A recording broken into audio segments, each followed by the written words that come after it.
Well, good morning or good afternoon. Good to be back with you again. Strikes me that there's a lot of Pilates in this church.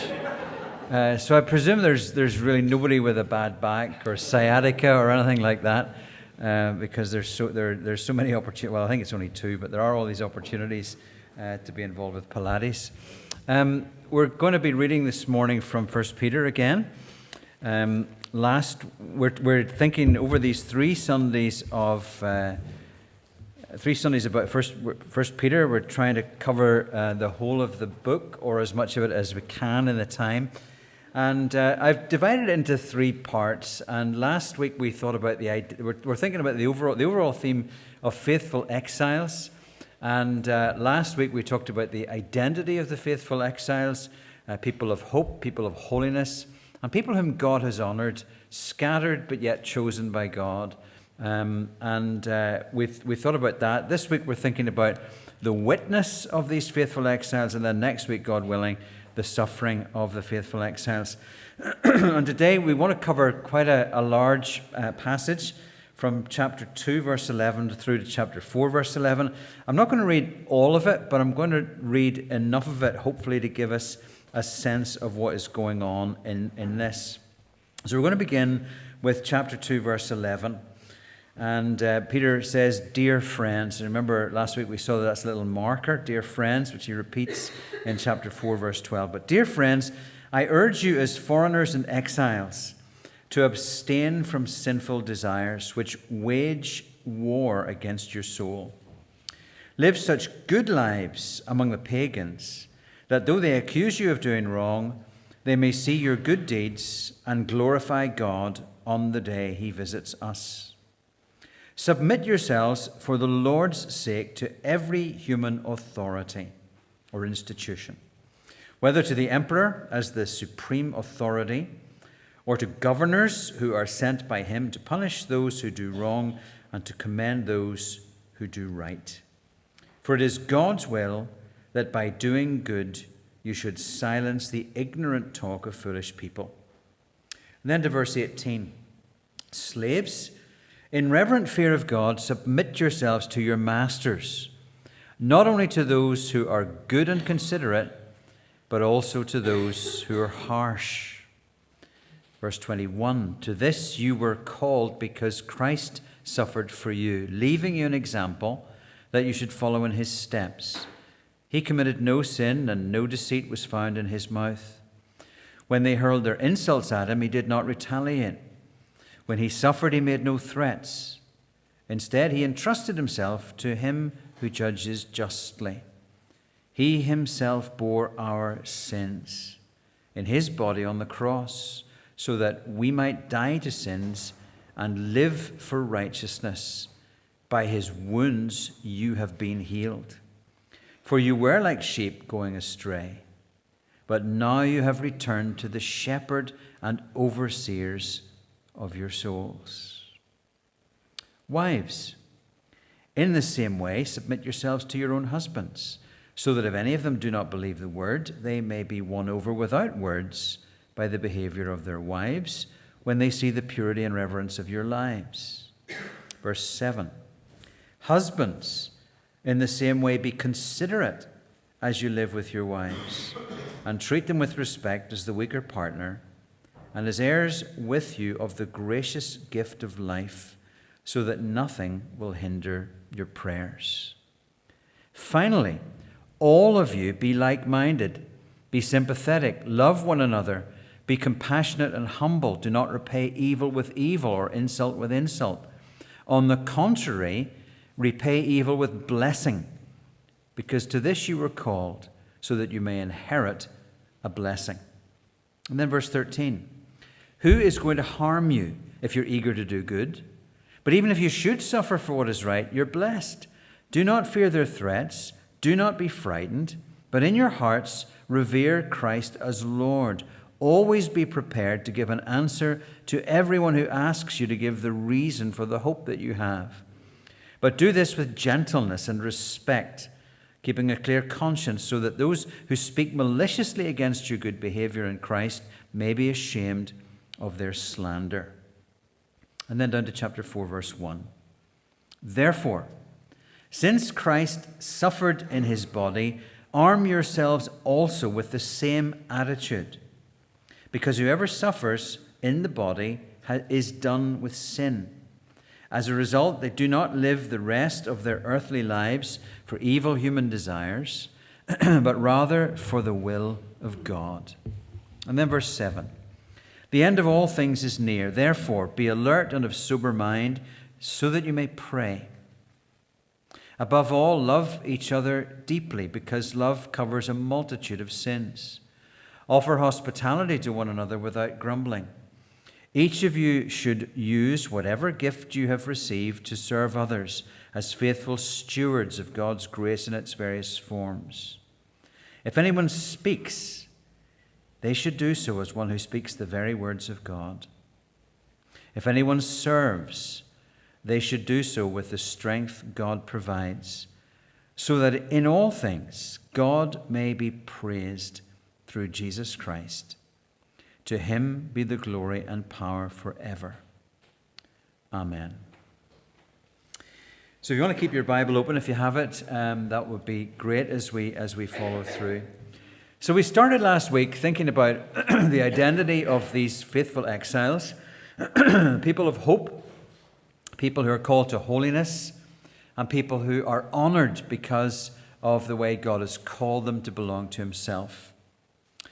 But we move on this week to ask a different question. And the question is, how should we live as faithful exiles? That's our identity. But how should we live as faithful exiles? Especially if we find ourselves living in a culture which is somewhat hostile towards us. Now, there's a pastor in America called Juan Sanchez. He's written a very helpful little book on 1 Peter. And in there, he highlights two ways that we can get this question wrong. One of the ways that we can get this wrong, how should we live in this world? One of the ways we can get it wrong is by simply compromising to fit in. It's the line of least resistance, the path of least resistance. Just compromise, adjust your behavior, fit in, and then everything will be fine. That's one of the temptations that we have. But there's also a temptation where we can start to become very negative, and we spend our time bemoaning the state of the world and longing for time to be turned back, well, that's not possible, back to some sort of easier time. But neither of those will really help us in our lives. Neither of them will help us in our witness. And what I want us to see this morning is a couple of things. Generally speaking, we'll dig into some of the specifics of them. But in the first place, I want us to see that we're to stand out by the quality of our lives. Stand out by the quality of our lives. And that's really chapter 2, verse 11 to chapter 3, verse 7. And then the second thing is that we're to stand firm under pressure. So stand out by the quality of your life. Stand firm under pressure. Those are the two things that we want to talk about. So as you can see, there's a lot of ground to cover. There are a lot of little rabbit holes that we could disappear down in these verses. What is this idea of wives being the weaker partner? Who on earth were these spirits that Jesus preached to? And so on. Quite a number of questions. Should we own slaves, or if it's okay is it okay to have slaves? All those kinds of questions. Some of them we'll touch on very quickly, but you'll understand that we're trying to give an overview of the passage today. So, number one then, standing out by the quality of our life.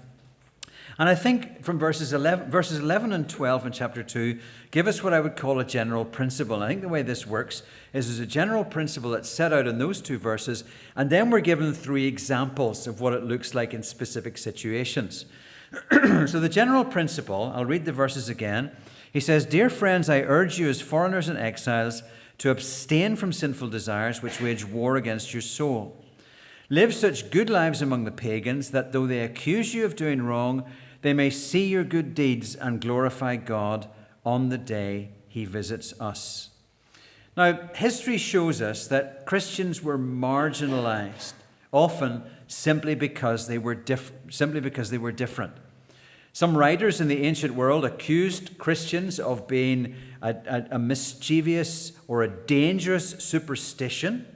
And you notice in verse 12 that Peter anticipates that the likelihood of these Gentiles among whom the Christians are living accusing them of doing wrong. He anticipates that.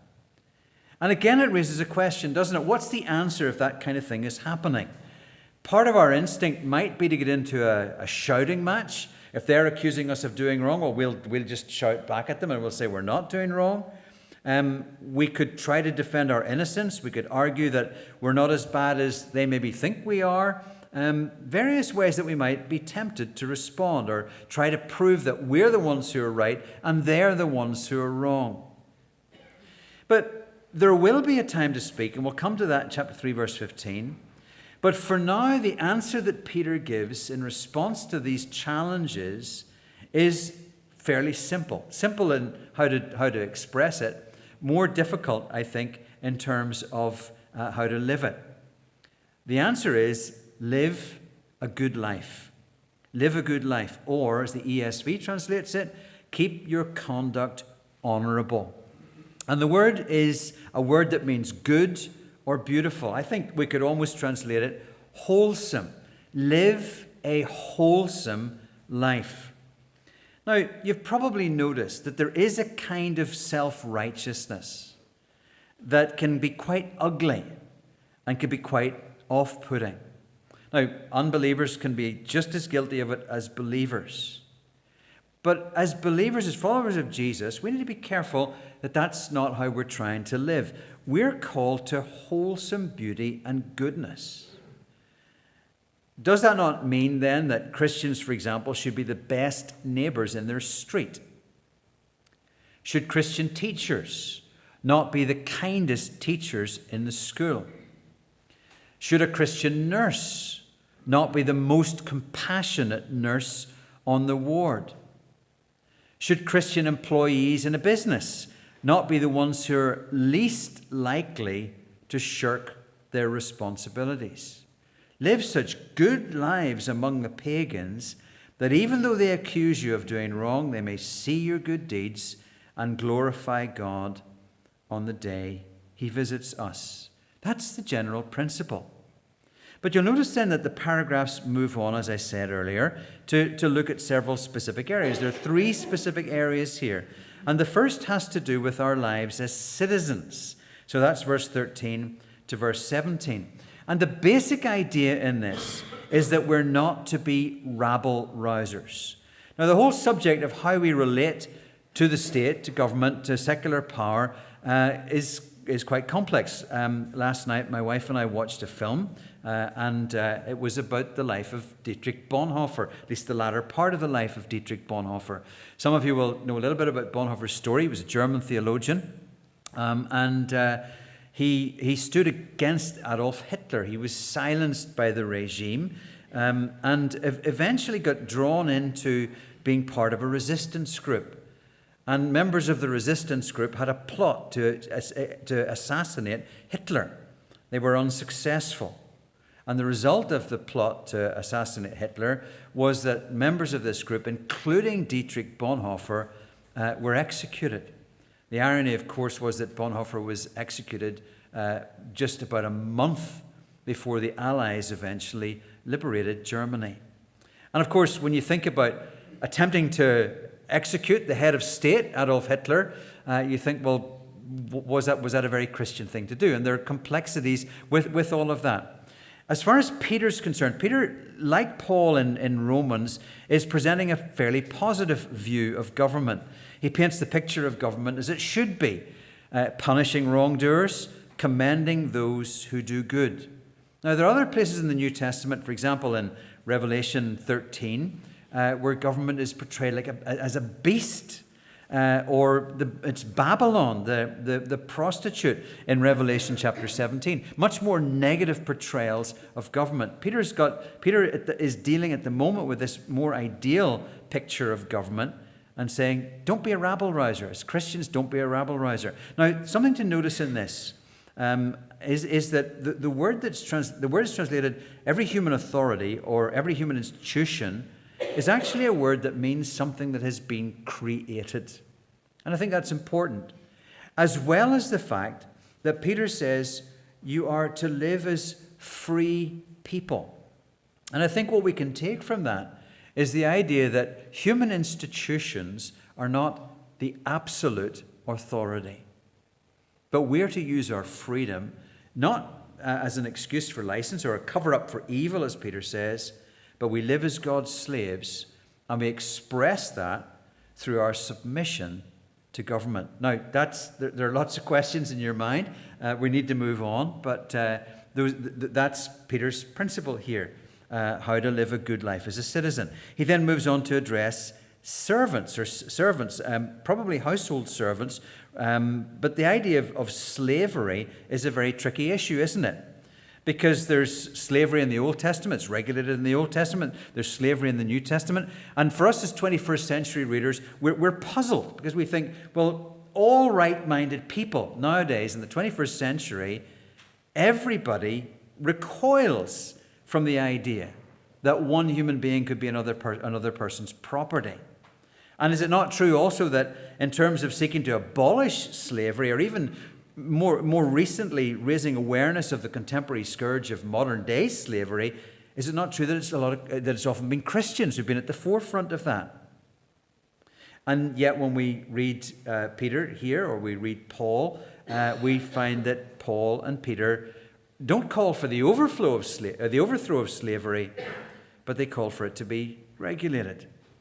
Now, I found a comment by Tom Wright quite helpful in this. He said, in the ancient world, more or less everything that today is done by electricity, gas, and motorized engines was done by slaves.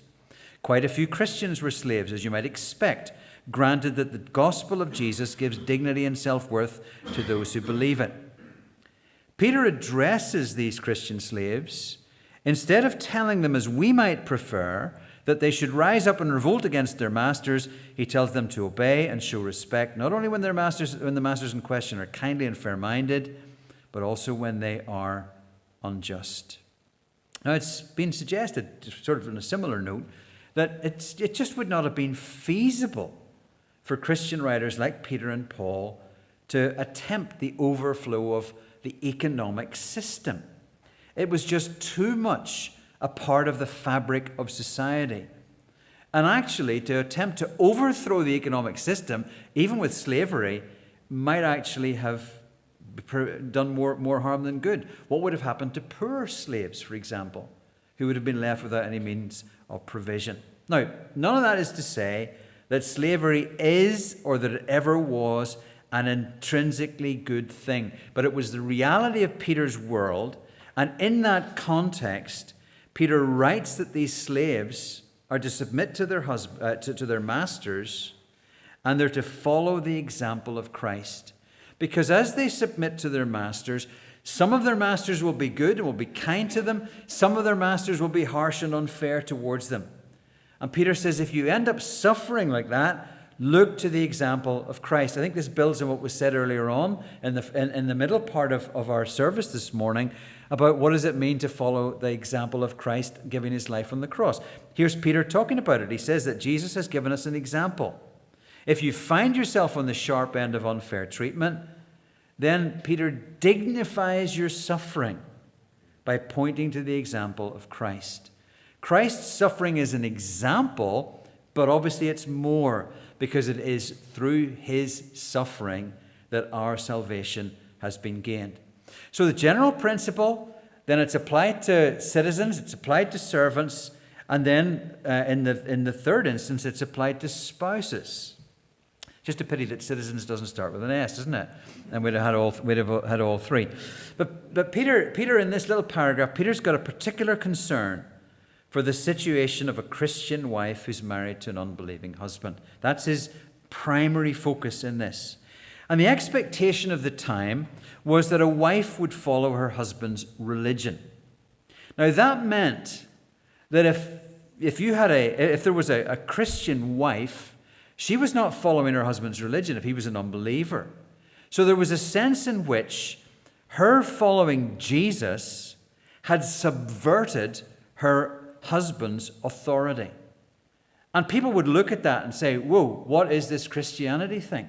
Is this Christianity thing simply going to tear apart the fabric of our society? So Peter says, live a pure and reverent life in submission to your husband. And when you do that, you take away the opportunity of people who are around you, observing your conduct. You take away the opportunity that they have to badmouth the Christian faith.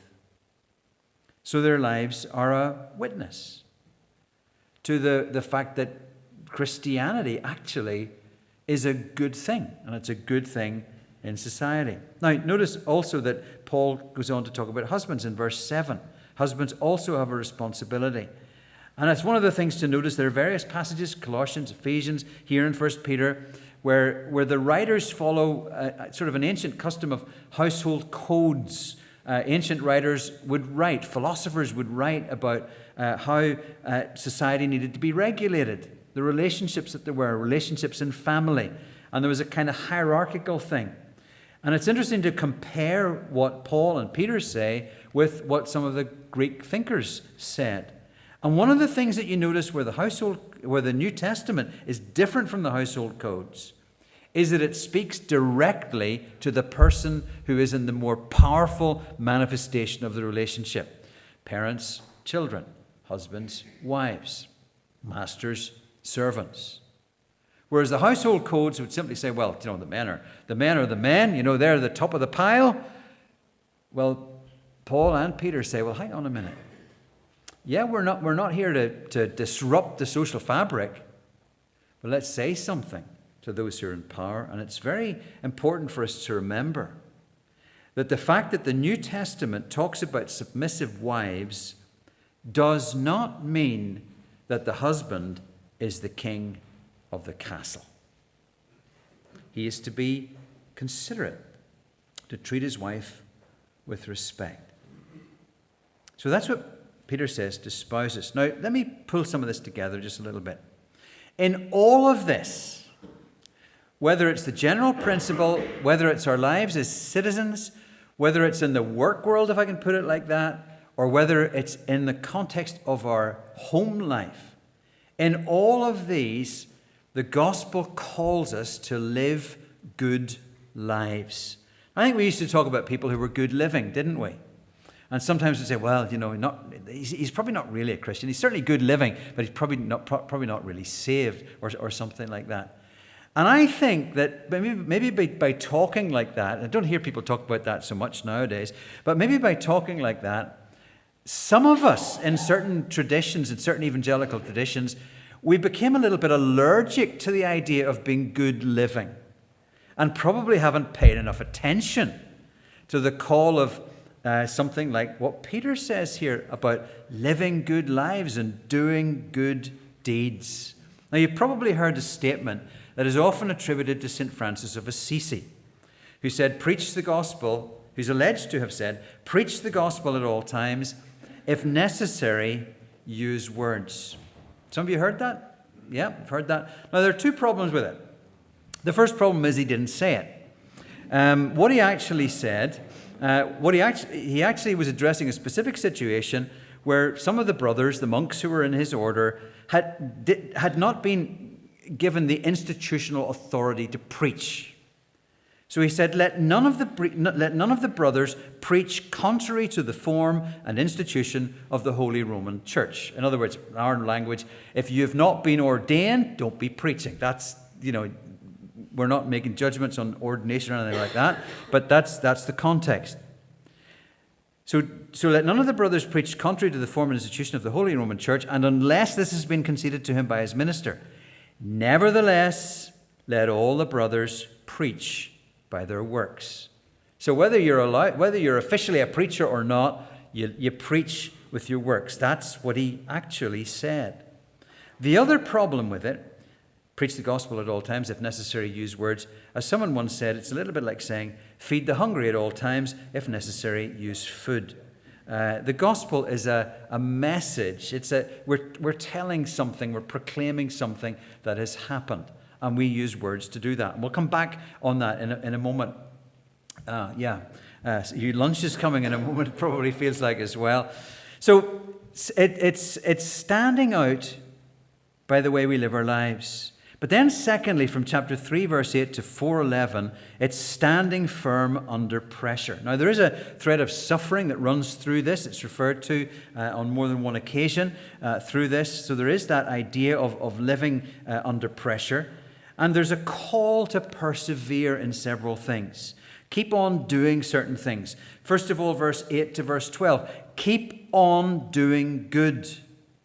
And notice particularly verses 8 and 9. In verse 8, it lists several qualities that should mark Christian attitudes and behavior. Like-mindedness, sympathy, in other words, shared feeling, brotherly love, compassion or tender-heartedness, and humility. Now, verse 9 seems to shift to how we respond to outsiders. But when you think about those things in verse 8, like-minded, sympathetic, brotherly love, compassion, humility, imagine what your church fellowship would be like if it was marked through and through by those qualities. Now, as I was thinking about this, I thought, well, maybe it is. And maybe this is not news to you folks. But maybe there's an area here and there where maybe you might need to grow a little bit in it. But just imagine a church that's like that, with like-mindedness, with shared feeling, with brotherly love, with tender-hearted compassion, and where people respond with humility. One of the things we must not underestimate is the power of a Christian community that's living like that in reaching beyond itself. I have a couple of friends that were in my church in Switzerland, and if they were telling their testimony, they would include the fact that one of the things that got them to take Christianity seriously was because they noticed that the Christians that they knew were characterized by a remarkable degree of love. So keep on doing good. Number 2, keep on sharing your hope.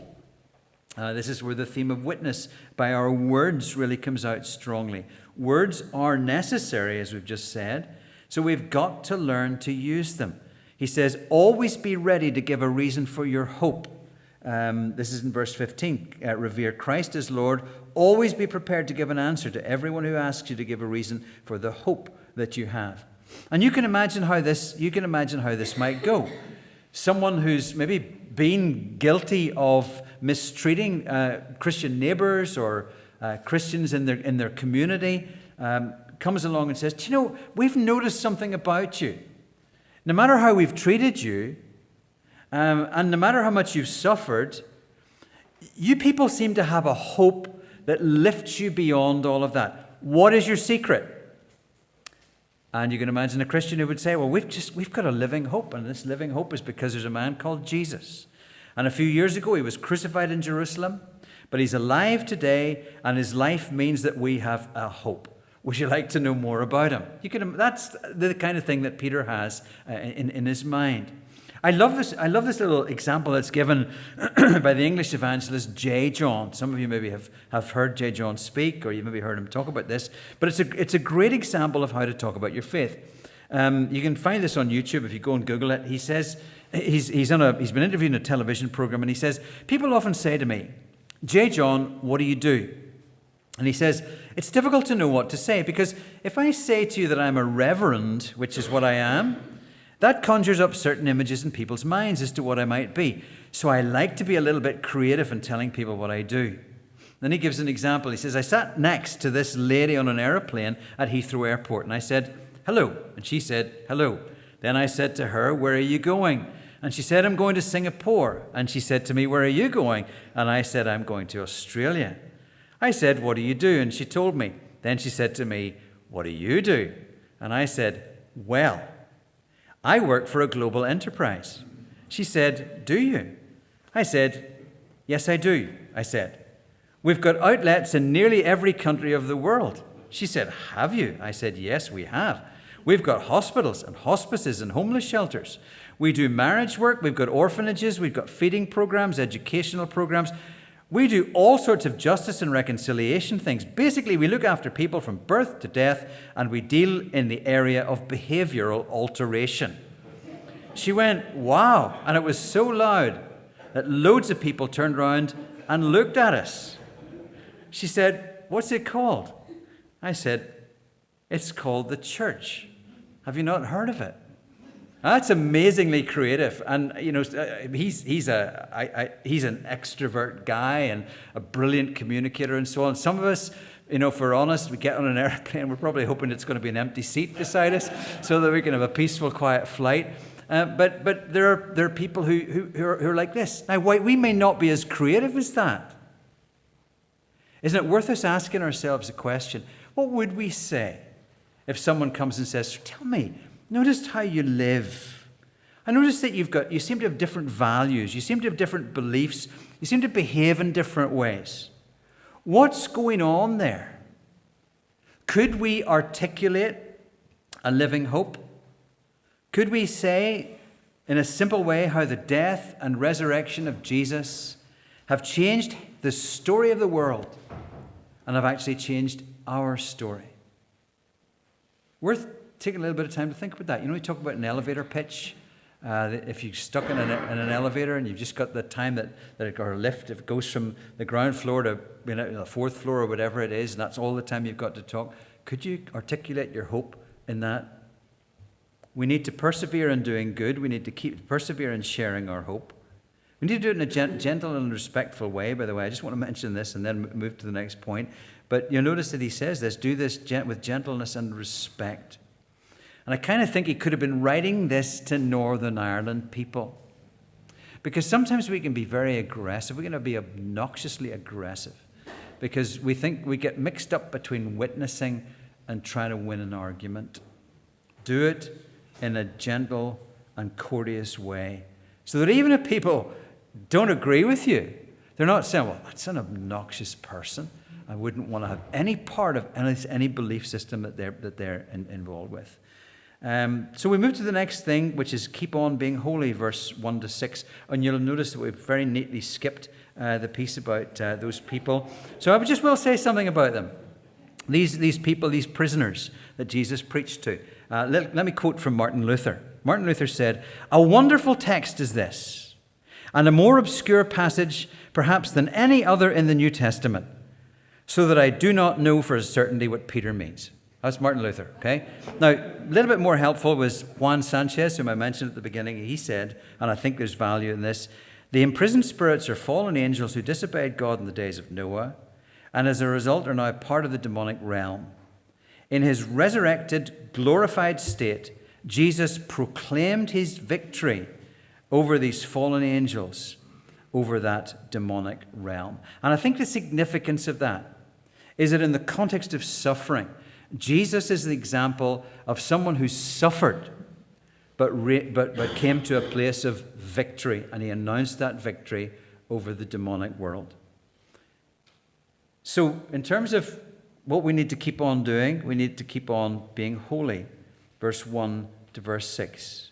And you'll notice that Peter returns to some of the themes in the last few verses. Peter returns to some of the themes from earlier in the letter, theme of love, the theme of holiness. Christ's suffering, according to verse 1, is linked with an end to sin.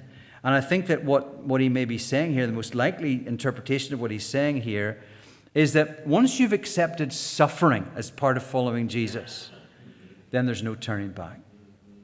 It's a bit like that old chorus that we sometimes sing, and apparently it's attributed to an Indian martyr. "I have decided to follow Jesus. No turning back, no turning back. The world behind me, the cross before me, no turning back. Though none go with me, still I will follow, no turning back." If you've suffered in the flesh, you're done with sin. I think that's what Peter is saying to these people. And the things that had marked them before they became Christians are to stay in the past, even if their neighbors and their associates don't understand why these Christians will not join in with their self-indulgence. And Peter says everybody's going to be judged, and that's why everyone needs the gospel. And the final bit of this is to keep on showing love, verse 7 to verse 11. And there are three particular ways of expressing it. There is forgiveness. He says, love each other deeply because love covers a multitude of sins. It's based, I think, on Proverbs 10, verse 12, where the contrast is between hatred that stirs up conflict and love that covers wrongs. Now, forgiveness doesn't mean that anything goes or you just stuff everything under the carpet. You know, everybody knows that I mean, for example, imagine, and I'm not saying this is, please just let me be very clear. I'm asking you to use your imagination. You're going to have a big leap of imagination. You know, everybody knows that the elders in the church are involved in drug smuggling, but sure, we'll just turn a blind eye on it. I mean, that's not happening, but, you know, that's not what forgiveness is. But forgiveness is, it is actually being willing to let things go. It is being willing to let someone off the hook. I remember reading a story about John Wesley, and he was speaking to an English military gentleman, military officer, and they were having a conversation on a Sunday after Wesley had preached. And this military man was saying to Wesley, he said, you know, I've got a problem with an aspect of Christianity. It's the idea of forgiveness. He says, Mr. Wesley, I never forgive.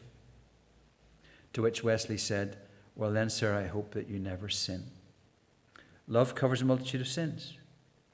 Forgiveness. Second one is hospitality, love for the stranger.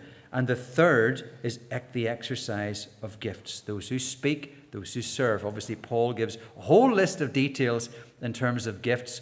Peter simplifies it. Some people, your gift is speaking. Speak as though you're speaking the very words of God. Some of you, your gift is how God has equipped you to serve.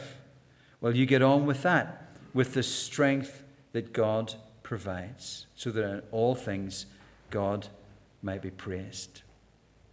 So what do we do if we find ourselves in a world that is changing around us?